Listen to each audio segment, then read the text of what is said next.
remember my first time going into the prison with like some weed on me, you know what I mean? And then my auntie, I guess, stuffed it in some balloons and then put it in a Dorito bag. So I just remember looking in the Dorito bag and seeing balloons in it, and that was just like striking visual for me at that time. Like, I'm like, what is this? You know what I mean? Not realizing it was the little situation. Y'all make some noise. There we go, there we go. Y'all make some love for Hit Boy. Hit, how you doing, man? Solid, man. What's good with you? Man, it's good, man. I'm glad to have you here, joining us, you know. Glad to be here, for sure. Man, what you been up to? A lot. Working, just moving, Understatement. man. Yeah, mostly, you know, this year, producing for a lot of people, but doing my own projects. I dropped 2 albums this year. Yeah. Working on another 2 albums, and I'm also working on my dad's first solo album, so that's been, you know, an ill process. Man, that's gotta feel, you know, really special. I gotta imagine. Yeah, I can't even explain it. It's like, man, just like everything I ever wanted, just like right at my fingertips. I just gotta put the work in, and the love is like coming back to me. Dude, well, I definitely want to get into a lot of that. I want to get into your career. One of the things I wanted to ask you right off the bat was, I know you've been producing different records. You worked on this track for Amazon Music to celebrate Hip Hop 50. Exactly. Tell me about that project. You know, what inspired you along that process? Man, that really was just like feeding off my pop's energy. We had made the record, it's called Boo Bop. We did the record like maybe his second day out of the joint. He only been out 90 days and probably recorded 150 songs, got multiple albums done. We dropped 10 videos for my project, Surf or Drown, and it's just been like it's just been on. So like that Boo Bop just came like from like, you know, us locking in and wanting to make something energetic. Man, how long did it take when y'all was in the studio to kind of find that pocket? It was there, bro. So like, you know what I mean? He said as soon as we got in there. Literally like came from prison straight to my studio and we got to work, like just started knocking joints out. Cause like we had it going like prior to when he got locked up again, when I had to deal with Interscope 2014, and you know, he got out around that time and we was building and we had this momentum. I had took him around people like 50, Jay-Z, like so many people that was embracing him, rocking with the music, and then, you know, he got locked up again. So that was a 9-year stretch of me just out here, you know, figuring it out just for myself and moving and building myself as a producer. Now I'm at this point to where it's like, man, I know exactly what we need to do, which is just have that output, you know, and it's like, man, the love is coming back quick, man. No, we seeing it, man. Yeah. It's dope seeing y'all together. We definitely gonna get into that. I wanted to ask you, before, you know, you identified as Hit Boy, the producer, right? Like when you was growing up, what type of music were you into? Like, what do you remember being like that first song that you heard that just like stuck? Man, it's like, it's a combination. Like my uncle was in a group, a R&B group that was popping like late 80s, early 90s. So I heard a lot of R&B, like pop type of sounds, but then I also heard, you know, being from the West Coast, stuff like Murder Was a Case by Snoop and NWA's second album, just them crazy drum breaks that Dr. Dre was using and the sounds and just the vulgar conversation in the music was just very like, different I was than like, what was happening in the R&B. I was like 4 or 5 years old, but just something about it just hit me in a certain way and I just never forgot that feeling. Huh. Did you feel like your appreciation for music, and it's probably hard to even think about like comparing to other kids your age, but did you have a strange fixation on music at a young age? Yeah, for sure, especially because I was around my uncle a lot. So I would see the video shoots, studio sessions, him getting fly, having nice cars. I seen the whole lifestyle, so I was like, that's what I want to be on when I get big, you know what I mean? Yeah. Did you ever think you wanted to go like his route, or you always thought you kind of had a different I went through all type of routes. I've been in groups. I've been in production groups. Like Hit Boy used to be Hit Boys. It was 2 of us, you know what I mean? And some stuff happened between us, and I cut the S off and just kept Hit Boy. And sometimes you gotta do that. I wasn't even planning on even just like going by Hit Boy. I just was. We had a MySpace together. When we broke up, I literally just took the S off, and people started referring to me, hitting me up like Hit Boy. So I'm like, I might as well keep this name, and it worked out. It worked. It stuck. Tell me about growing up in Inland Empire, the IE, right?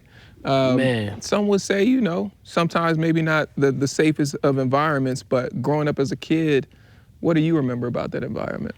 It's crazy because I really spent more of my life in Pasadena. I moved out of Pasadena when I was 13, and that's, being in the IE actually was me being out the way. Like, all my homies from Pasadena, a lot of my core homies from like first grade up, they locked up right now. Some of them been murdered, like in bad situations, people I was truly close with. So moving to the IE gave me an outlet. It wasn't a lot going on. I didn't have no homies out there to really get into, any street type of stuff. So I was like just mashed out on the music. I started meeting different kids in the IE that had their own setups. They could make beats, they could record. They had CD burners to make we was making albums out of the bedroom at 15. So that was actually my escape. And then at 19, that's when I moved to Atlanta and started fully producing. Just locked into the music. You had mentioned that you had lost homies, you got homies kind of locked up.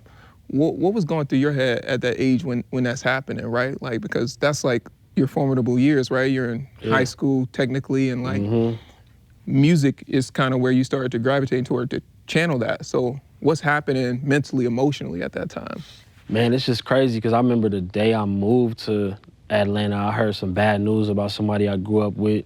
He was murdered, and another close homie, something happened with his sister. It's a wild, deep story. I don't want to go that deep right now, but like I was so locked in on the music that I wasn't letting much affect me because I was just so like, I'm making this happen. Like, it was like it's still a dream to me, but it's like, nah, like this is something that I got the opportunity to do on a real level. Like, I'm putting all my energy into just being on that. Like, even me moving to Atlanta, I was 19, you know what I mean? Like, so I was a real leap. I had never lived nowhere else, you know what I mean? Like, I went and just made it happen. That was like my college years, but I never went to college. Like, bumping my head, going, like, really getting in there, grinding. Like, that's where I really learned a lot. Did you have any connections out in Atlanta? That's why I moved there. Yeah, I was working with this producer named Polo the Don, and he had it on smash. Like, he was the guy, you know what I mean? 06, 07, whatever. And he gave me an opportunity to come to his studio, gave me a room to work in full time. Like, I had 24-hour access. Wait, so how did you two get connected in the first place? MySpace. MySpace. I met him on MySpace, man. Yeah,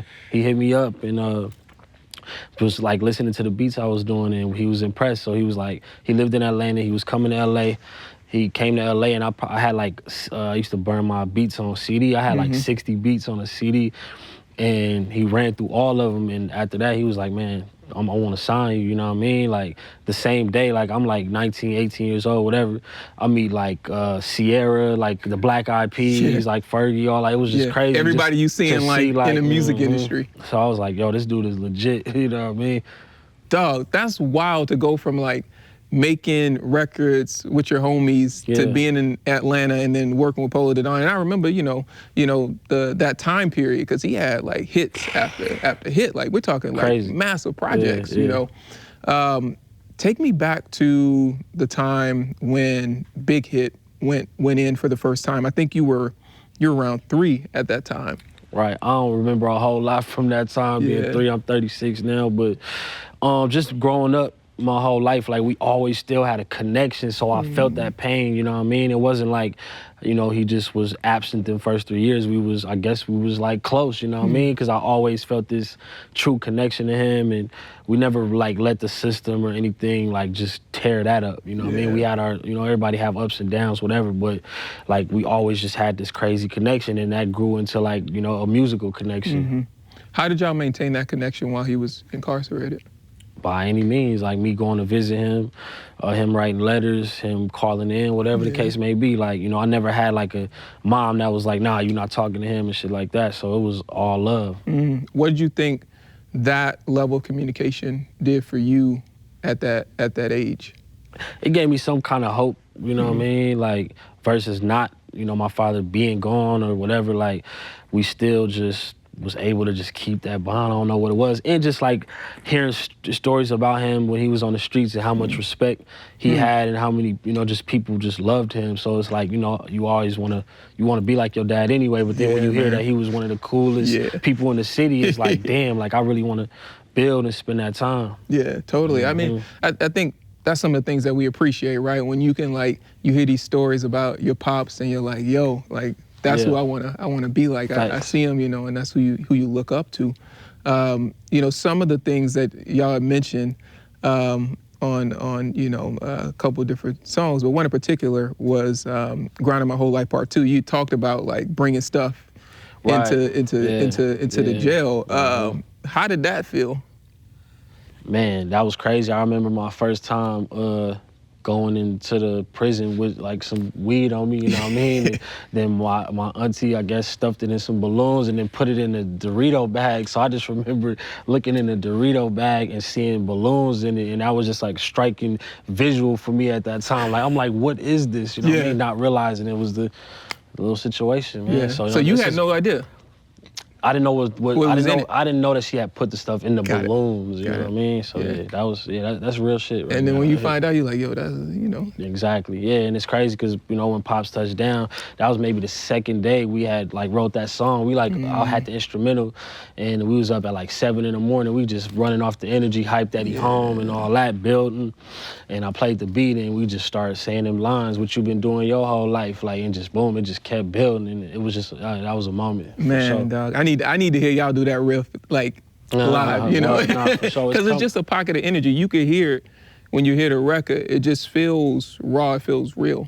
You know. Talk to me about how in your lyrics you express, from time to time that absence. What song sticks out to you the most when you're expressing, your appreciation for Big Hit and wanting him to be, back in your life? I done said it on countless songs, you know what I mean? But I guess on the Surfer Drown Volume 1 on Composure, I spoke on just like a lot, like wondering why God gave me this tough path, not having my pops around and having to deal with a whole lot of real life situations. Essentially, I feel like on my own, not having that full confidence, that was instilled into me from a young age and all that. But, it's just like, man, it's just crazy that on the first Surfer Drown, he rapped on the intro from prison. Then the second Surfer Drown, he on 9 out of 10 songs straight out the stew. So it's like, that's just, you can't write that out. Can't write it better. You can't write that better. Straight up. What was the, as you think about that relationship and seeing him in that situation, how did that impact you in your music, or did it impact you when you were creating music and what you wanted to aspire to be? Yeah, it kind of kept like the hustle in me with the music, you know what I mean? That's why I went so hard, just especially in my early years, working on so many projects, doing so much shit, because it's like, I'm really a provider, you know what I mean? I've been providing for my family for years, like since I was a teen, and it's been, thank God I was able to find my lane in the music to be able to do that.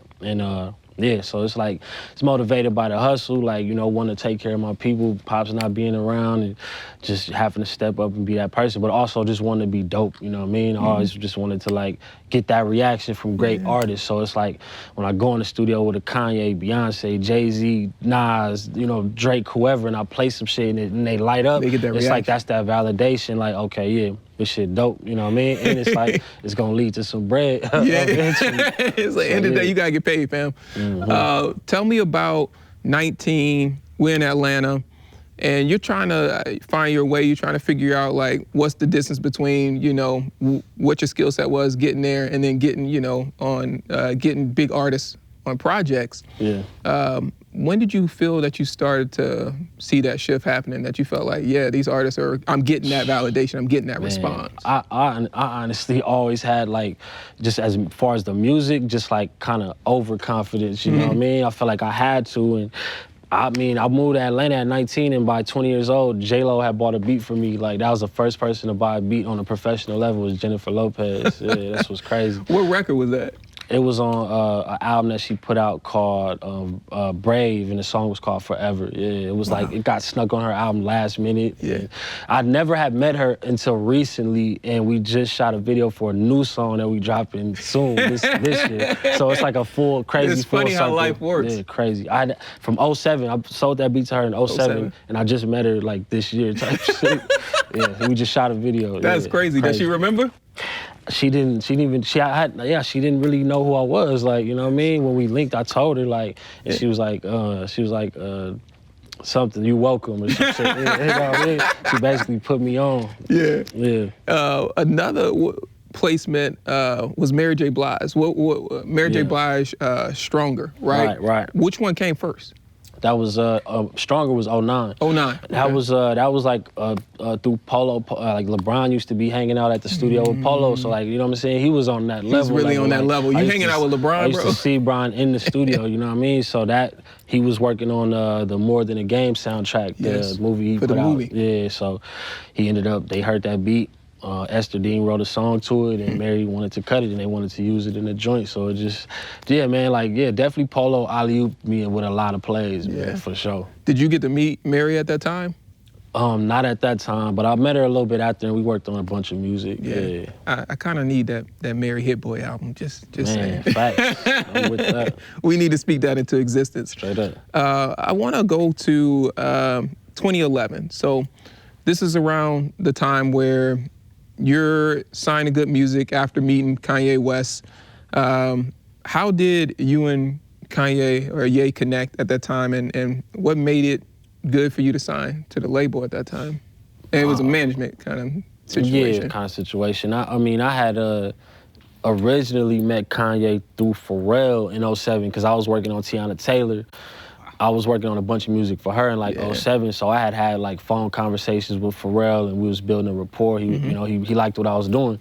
So I had came back to LA after we had moved to Atlanta. We came back for a trip just to work on a bunch of music. And the studio I was in, like literally like across the hall was like Pharrell, bunch of different people. So I went just to say what's up to Pharrell, kicking it, whatever, and then Kanye just walk in like out of nowhere. It was wild. And it was like I used to keep beat CDs on me, so I swear to God I had a beat in my pocket. I was like, if I ever got the chance to see Kanye, I'm playing him this beat. You had this one beat that you had by all means, and I swear to God I played it, and him and Pharrell freestyle for the whole time the beat was playing. I wish I would have had that on film. Like, I swear I wish I would have filmed it, but that was it was just me, Kanye, and Pharrell in the studio, and one of my beats was playing, and they're freestyling, getting off on it. I'm like, damn, I wish that I would have recorded it, man. But yeah, they didn't end up even using the beat, but I ended up connecting again with Kanye through my homeboy Dollar. He from the IE, so I knew him through some mutual friends, and he knew Kanye's cousin, the homeboy Ricky, and Ricky was just telling me like, Ye is looking for beats for My Beautiful Dark Twisted Fantasy. That's this era, you know what I mean?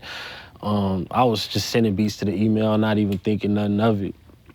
Next thing you know, he like, yo, the album, you know, it's already done, but, you know, he's still rocking with your beats, you know what I mean? So I'm like, cool.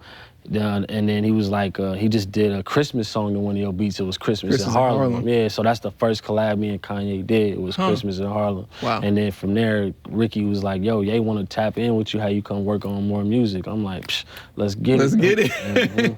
What was maybe the connection for you there, right? Because like, I get, you know, Polo the Don and you really vibing and that. What was it about Ye that you were like, yeah, let's go get it in? I was just a fan of him, bro, from like, you know what I mean? When I was first starting to even try to make beats or rap or whatever, like watching Ye do his thing and make producers just look like them dudes, you know what I mean? Like I already had so much respect for his music and respect for everything he was doing. So by the time I got to link with him, I'm just like, it's some dream come true level, you know what I mean? Yeah. How did it impact, you know, from a confidence standpoint, right? Because you talk like you're in rooms, you feel pretty good. Yeah. How you feeling in that situation? Man, that was actually overwhelming. Like, you know what I mean? He's a lot to deal with, you know what I mean? Like for real, like, but it was just like, okay, this is that level. This is what it take. If you want to be on that Ye, J type of level, it's not, you can't be in here acting like no regular person. Like you gotta be mashing out, coming with idea after idea that's on a high level, just something that's gonna inspire a room full of people who didn't heard it all. Take me into, if you could take me into a moment of what one of those sessions would be like, what sticks out to you the most that you're like, this is different from any session I would usually be in? I remember, because during the Watch the Throne sessions, we was also working on like John Legend's solo album, Pusha, Big Sean. I landed stuff on all their projects through the Watch the Throne shit, but I just remember one session, it was like Jay-Z, Beyonce, you had John Legend in there, Ye, Spike Lee, just random, just superstars. And, Ye had me on the keyboard, I'm playing keys, Ye is singing melodies, coming up with ideas while John Legend is right there. We trying to write for John Legend, so I'm literally making up key progressions, like, and it was just like, damn, this is the real level, like, you know what I mean? And I just was like, I can't fuck this up. Like, what about your process, or how did that impact your process moving forward when it came to making music? Man, just having that relentless spirit, like, man, like, I'm by any means just like make it high quality, make it stand out, make it custom to what you doing, you know what I mean? Yeah. Well, man, I want to jump into this segment that we call turning nuggets into bars. And so what I'm going to do is I'm going to take a phrase or a word from your past, and you're going to tell us a story about it. Okay. How's that sound? Let's try it. I'll give you one that's pretty familiar for you. Niggas in Paris. Yeah. Niggas in Paris, man. I remember going out to Paris to see the Watch the Throne tour. They had like 2 shows back to back, and the first night, I'm just in the crowd lit. I got a bottle of Hennessy in my hand. I'm just running around the arena just acting a fool. And I just went up to the front of the crowd, and Jay pointed at me. He was like, oh shit, I'll never forget this shit. He pointed at me and he was like, told me to come on stage. And I like ended up stage diving off the stage in Paris, like to niggas in Paris after they performed it like 15 times. And one night though, back to back. Like that was a wild time, man. I remember that. I went to the show in New Orleans, and they actually did it 9 times that night. And I remember, I think the sound guy must have missed the cue or something like that. So it was supposed to be 8, and it went to the 9th time. And at that point, Jay was like trying to start to walk off stage, and Kanye sent the clear message that he wasn't doing the song again by throwing the mic down the stage. Wow. Damn.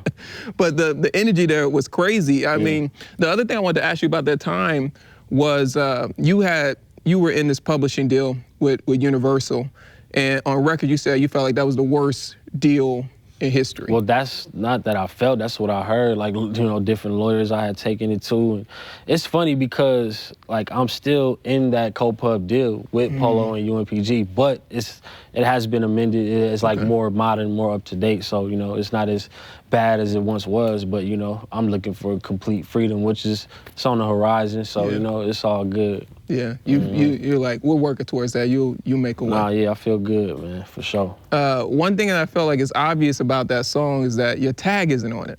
Right. Yeah, that was like people wasn't as heavy on the tags, you know what I mean? Plus, and Kanye just wasn't rocking with tags. Like, he'd be like, that shit corny, like, using the tag, so. Do you feel like that impacted you any type of way at that time? Man, I had felt that way before I have, you know, spoke on it, like, you know, because shit, a year later you hear DJ Mustard all over the radio, you hear Metro Boomin, Mike Will Made It, like, with they tags just on every song. So I was like, damn, I felt like I had missed a moment at that time, but everything come full circle. It's all love, man. For those of us who aren't producers, what do you feel like is the most important thing about having a producer tag on a record with artists of that caliber?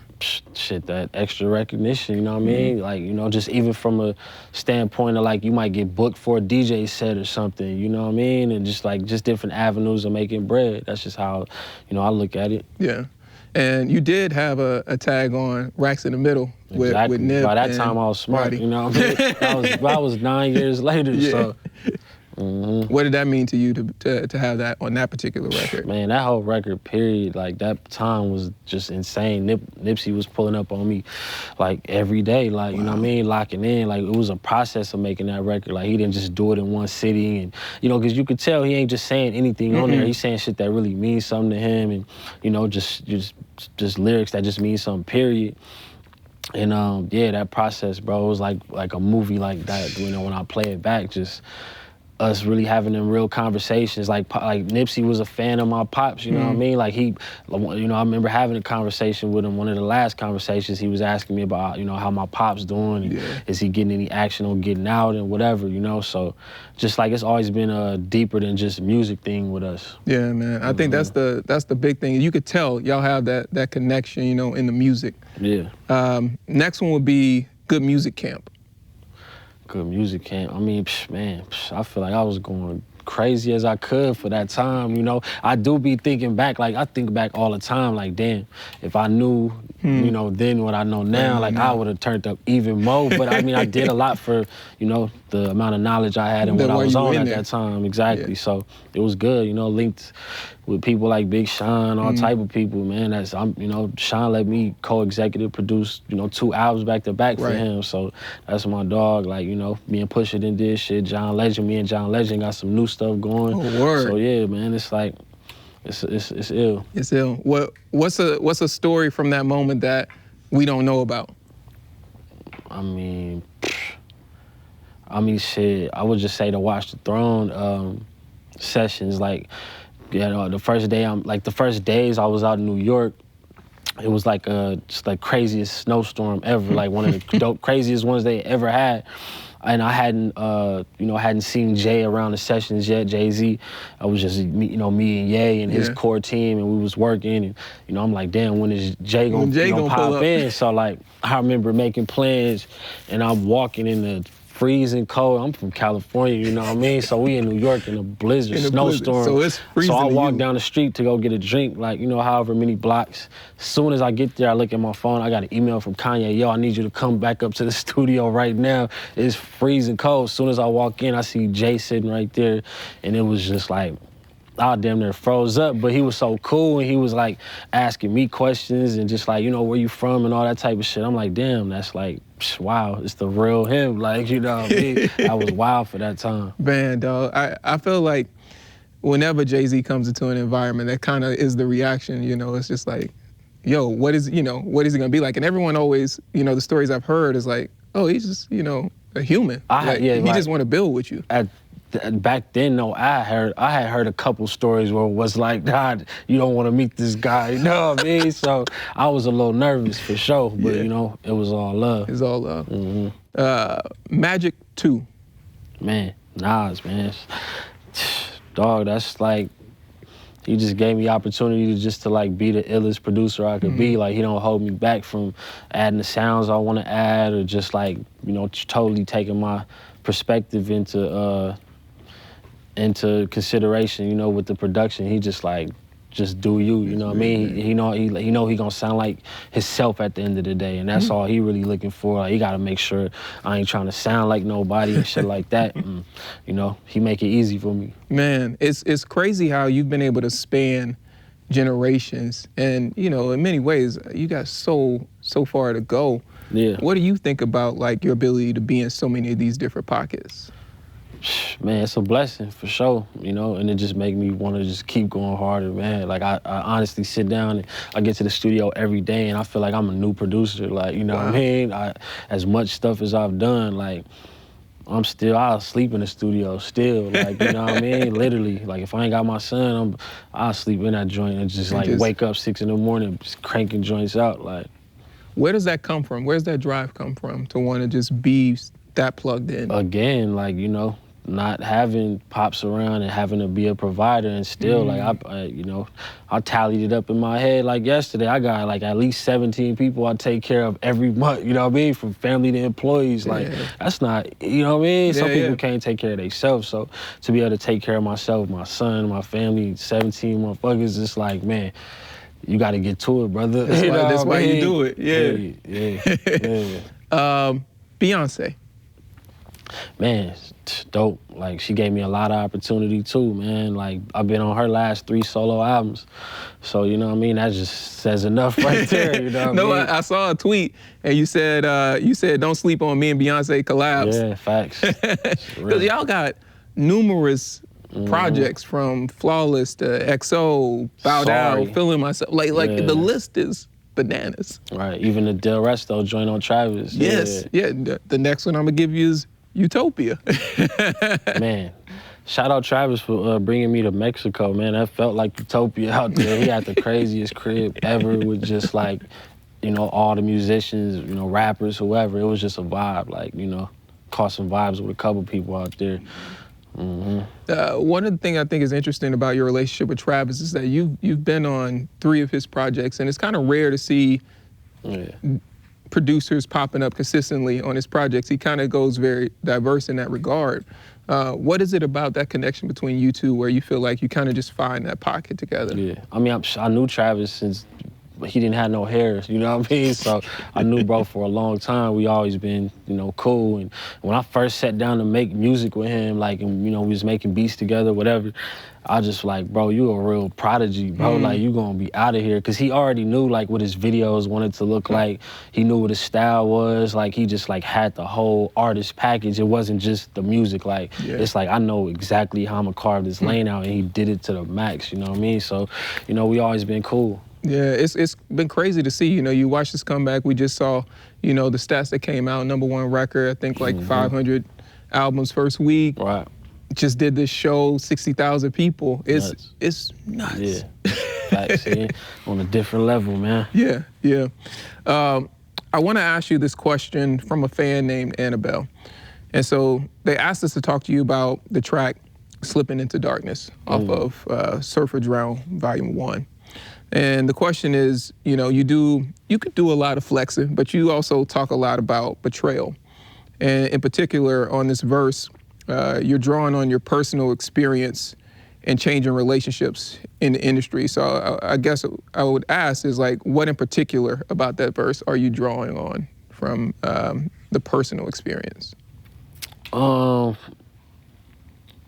Just, you know, I start the verse off like, I'm not for everybody, but I am who I am, you know what I mean? Just letting, you know, people know like this is how I'm coming, this is me. Whoever rock with it, whoever don't. But just like the motivation originally was like the Kendrick Control verse. Like, I was like, I want to do that for producers where I'm not, you know, really disrespecting them, but I'm letting them know like I'm right here doing what I do, you know what I mean? So, you know, the names I chose is the names I chose, you know, but it is what it is. It's all respect.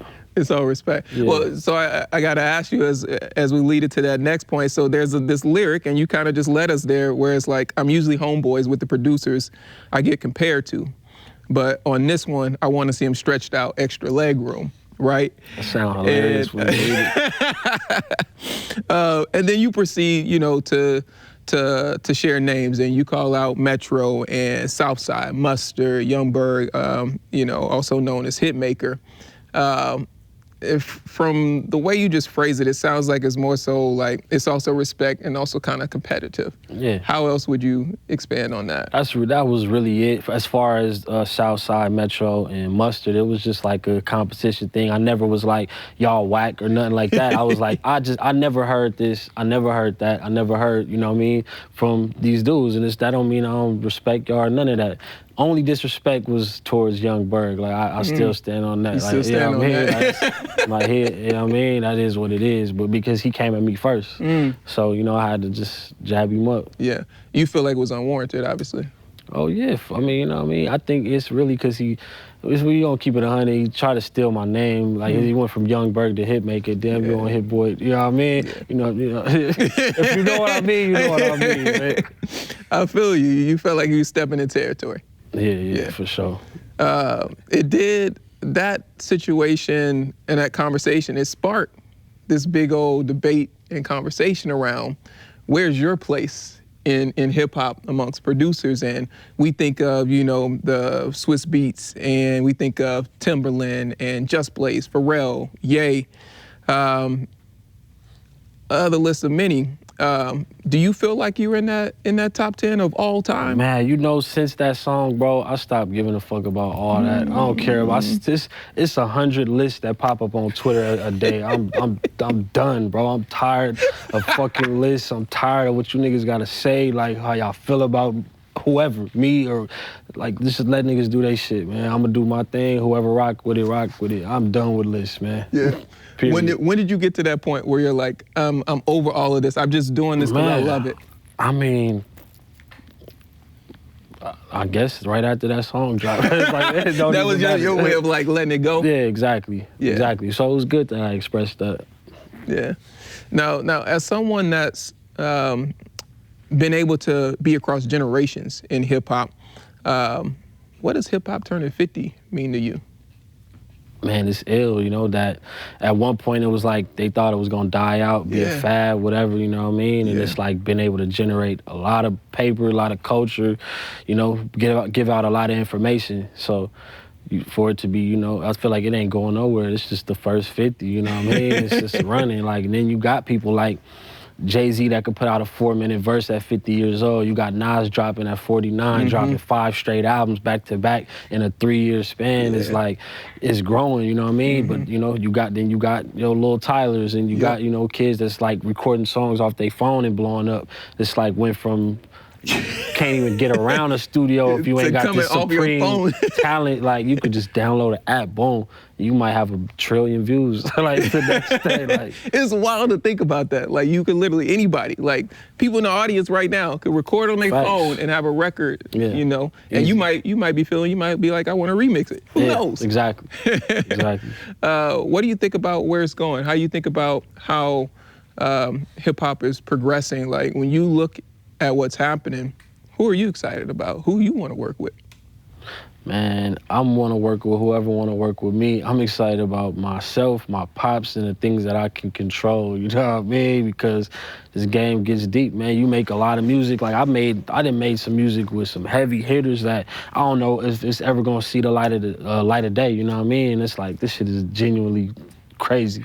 And it's like, you know, I just gotta be in situations where I can like, get the music out and really like just be productive with it. Like, but you know, at the end of the day, I'm down to work with whoever, whenever, whoever want to rock. All right, Hit. So I want to talk about what's happening in your life right now. So Surf or Drown Volume 2, Grinding My Whole Life Part 2. But in order to do that, I feel like we need someone to join us. So I'm gonna invite Big Hit to the stage. Yes, sir. Big Hit, y'all make some noise.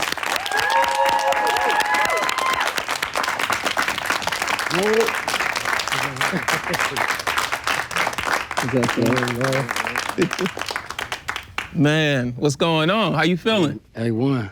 A1. Good. Man, you know, one thing I wanted to ask the two of you is I wanted to talk about Grinding My Whole Life Part 2, because y'all open up trading bars. Can y'all give us a little bit of that energy of that song? I mean, we just came in. We was really just fresh in there, just... We was up in the morning at the crib. We was up. We was talking about it. He's like, man, we just got to do the Grinding My Whole Life Part 2. Yeah. And now I just came off the head with it, like, fuck it, what you been doing all your life, you know, your whole life. And he's added on and built on top of it. Man, y'all feel like y'all found that pocket almost immediately, because when I was asking Hit, he was like, yeah, man, when you came back, it was just like straight to the studio. Yo, that's it. That's all. Posted. Yeah.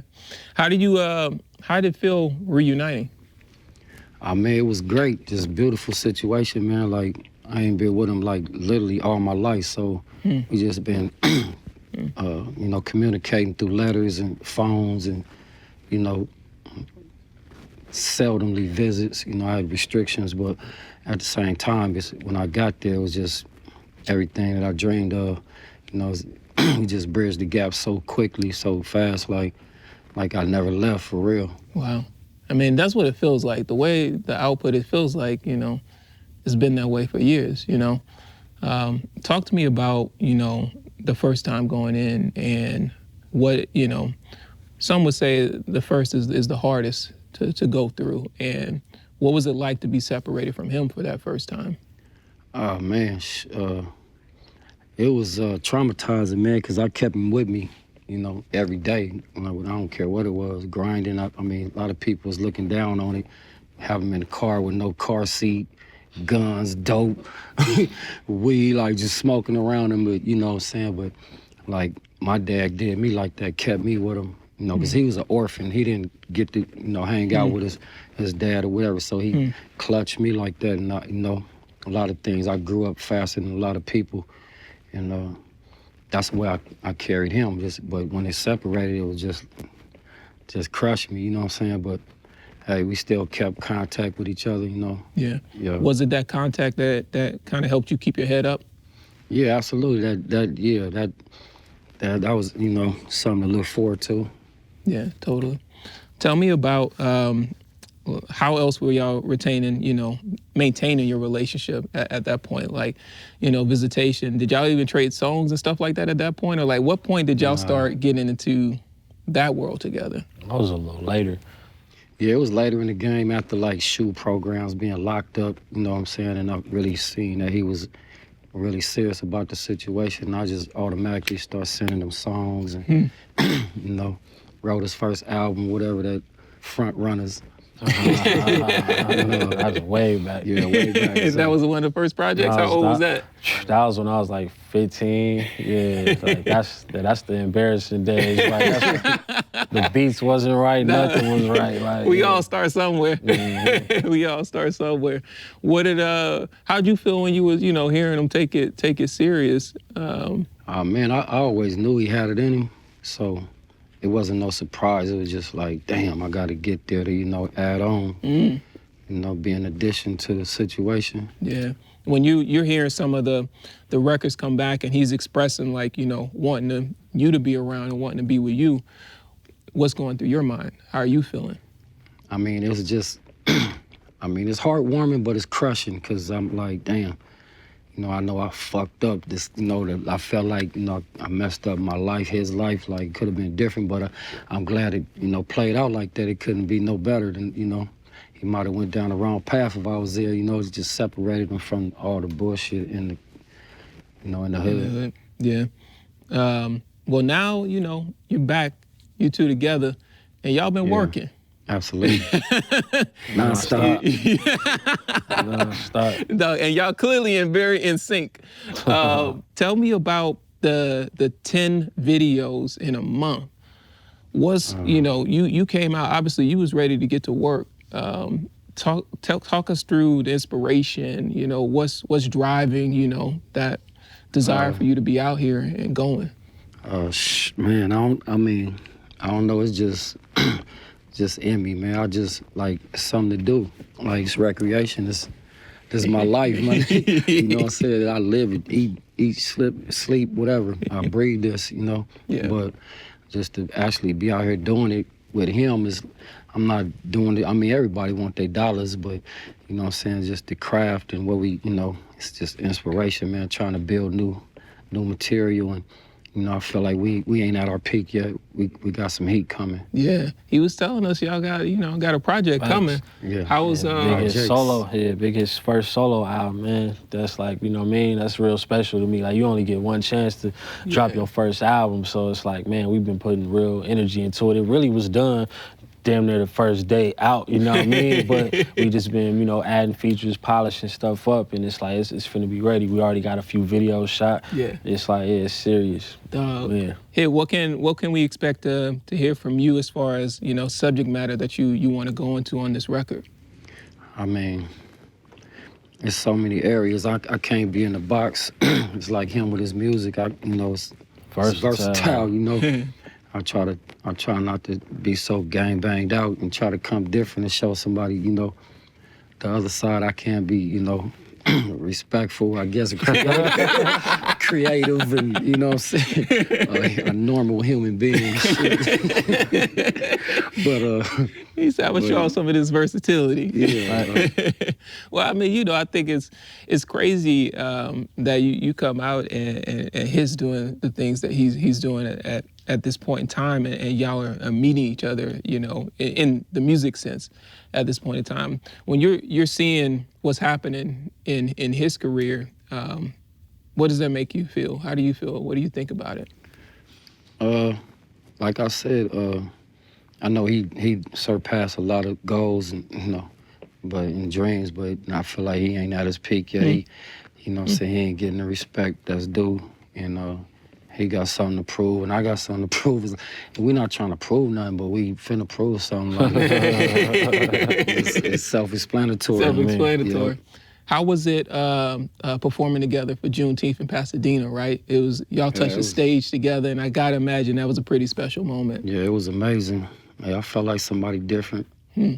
You know, they was treating me like I was somebody different. You know, like we had city councilmen and all type of stuff out there. Like, you know, it was a different level, and we definitely made a video out of that too. Of course. Shot a video, you know what I mean? So, yeah, man, it's like we just using every day to our full advantage, you know what I mean? I feel like we had to really make up for them 9 years when we caught that momentum. I'm like, you know, we had been talking, you know what I mean? He had the phone in there, so we was texting. He'd be sending me sample ideas and sending me, you know, whatever it was. And it was like by the time he touched down, it was like we had damn near had already been working. Did you already have everything set up? You were like, I know when he comes, it's time to go. Nah, we winging it every day, bro. And we here right now on this set, you know what I mean? That's some shit that, you know what I mean, we wasn't even expecting. It just be like non-stop, just situations popping up. Man. I think the other thing that's interesting is like in rap, there's it's not usual to have a father-son rap duo, and I think that's what's so special about what we get to see with you two in modern time. Do you feel like that's an advantage for y'all to be able to have that bond and also be able to take it into your craft? Somewhat. You know, if he wasn't Hit Boy, I mean, if he was somebody else, I still be going hard. Like, you know, I don't hold back. I don't put no extras on it. I just be me. Yeah. You know, same situation with him. We just flow, man, just natural. Yeah. I got one last question for you. I wanted to ask you. And so you're nowhere near done in your career. You got a long way to go. Yeah. What's one word you would use to describe the legacy you want to create? If it's on a plaque, if it's on a wall somewhere, what's a word that you would like to describe you? Maybe it's in the Hall of Fame. That's tough.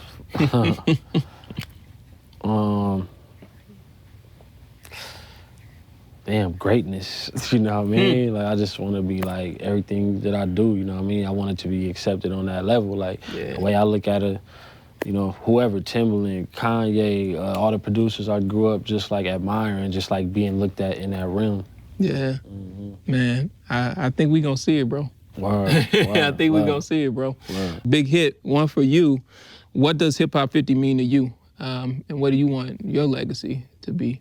I thought it was around longer than that, but that's I mean, it's special. You know what I'm saying? We making a statement, the whole culture, I mean, it's bigger than what people think it is. You know what I'm saying? It's a way of life.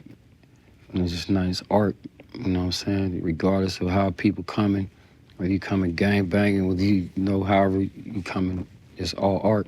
Yeah. You know what I'm saying? So, no disrespect to nobody how I'm coming, but I'm finna come hard. What do you feel like is in front of you, right? Because in some aspects, it feel like you really got so much in front of you, an opportunity to really bring to the world the art that you've always wanted to.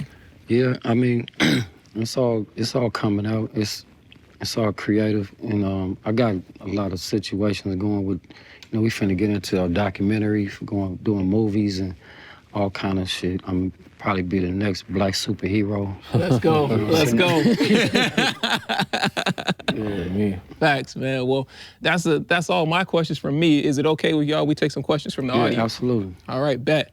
Let's get a show of hands, and we'll start to get into it. I'm gonna go here to my friend right here on the front row. How y'all doing? What up? I was wondering if you had any advice for new artists trying to make a place for themselves in the game. Like, what's something you wish you had known on your way to the top?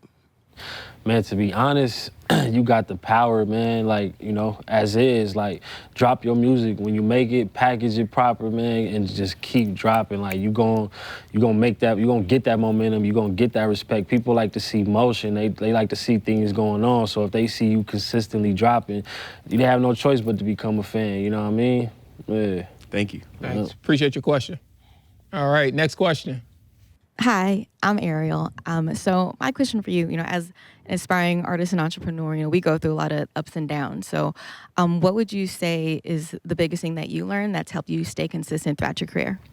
Man, it's crazy because that exact conversation, I had that in 07 with Pharrell, and, he was like, it's going to be a lot of ups and downs. There's gonna be a lot of things that deter you from, doing your thing, but keep the love for the art, keep the love for the music, whatever it is, whatever you do artistically, just keep love at the center of that, and it's gonna keep bringing you back, resetting you. There's times where I still to this day get drained out by the game, having to deal with so much contracts and just people and just music, balancing projects, you know what I mean? But it's like my love for this music shit, it just runs so deep that you know, I'll make a tight beat and be like, fuck all the bullshit, you know what I mean? This beat is hard, you know what I mean? So yeah, keep the love for that. Keep going. I appreciate your question. All right, we're gonna go to our next question. First off, I want to say I love what y'all doing. I rose my son in prison as well. He was born when I was locked up, just got out doing 6 years, so I respect what y'all got going on. Wow. My question to y'all is, how does it feel to grow an empire together? Man, dream come true, man. For sure. Something we've been talking about, building on, like, you know, had our roadblocks, stumbling blocks, and, you know, it's like now that, you know, we out here and we got the time, we got the opportunity, we fully embracing it, fully taking advantage of, like, literally every day. Like, got the homie recording right here, right now. We filming at all times. We just, like, being active with it. We making music all day, you know, trading off. Like, I'm sending him beats, he's sending me back verses, I'm hopping on stuff. It's like just staying active. So I feel like, you know, we just making it happen, bro. One moment at a time. All right, man, I appreciate that. Yeah. Thank you so much for your question. Y'all, we got something special. Hit Boy blessed us with new intro music for Bars and Nuggets. And also we got Big Hit here as well. So I feel like it's only right that you hit us with a little freestyle. What you gonna throw on, man? I mean, let's see what we got. So, We got the boo bop. We hear something coming in. The boo bop. It's already his joint. Yeah. I read niggas like a book. Know they kind, know they flavor, how they cook. The majority disguise how they look. Act hard all the time, but they shook. You don't hear me? You can act real hard behind a mask. Most niggas try to hide behind the cash. Got the fashion, the clothes that play the part. Got the walk, got the talk, but not the heart. Got the game going, got the chains on. Got a couple flunkies, put the blame on. Let her point fingers, crying, always bitching. Behind the whole scene, always dry snitching. The whole reason, the whole game fucked. The reason bitches thinking real niggas punks. They say they hunch wrong, they say they lump stones.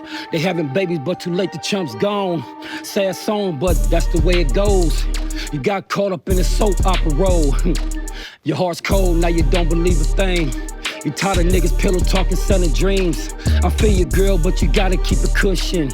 In your cold world, you gotta keep a cushion. Get your stack on, you can fall back on. Don't fuck a nigga cause he got a house in Brome. Big Hit. Boy. Yo, appreciate y'all, fam. Appreciate y'all coming through. I can't wait to hear the project, man. We're gonna have to have y'all back. Wow. Let's do it. Absolutely. Appreciate it. Much love. Y'all make some noise. Peace. Yeah, good work. Appreciate y'all.